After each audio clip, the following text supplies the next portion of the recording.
విశ్వసృష్టి పరమాత్మకు సాష్టాంగ నమస్కారములు. నేడు విశ్వకర్మ భగవానుని పుట్టినరోజు.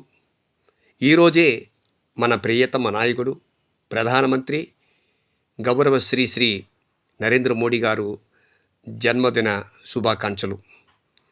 వారు మన భారతదేశంలో ఉన్నటువంటి ప్రతి ఒక్కరికి కూడా సుక్షేమంగా ఉండాలని నిరంతరం పాటుపడుతున్నటువంటి గొప్ప నాయకులు. వారికి నూరేళ్లు భగవంతుడు వారికి ఆయుష్ ఆరోగ్యం ప్రసాదించాలని ఆ దేవదేవుని మనస్ఫూర్తిగా ప్రార్థన చేస్తున్నాను. ఇదే కాకుండా మన భారతదేశంలో ఉన్నటువంటి అనేక మంది యోగులు తత్పురుషులు అందరూ కూడా వారికి నూరేళ్లు చల్లగా ఉండాలని వారందరినీ కూడా ప్రార్థన చేస్తూ వారు మరిన్ని సేవలు భారతదేశానికి అందిస్తూ ఉంటారని వారికి పుట్టినరోజు శుభాకాంక్షలు.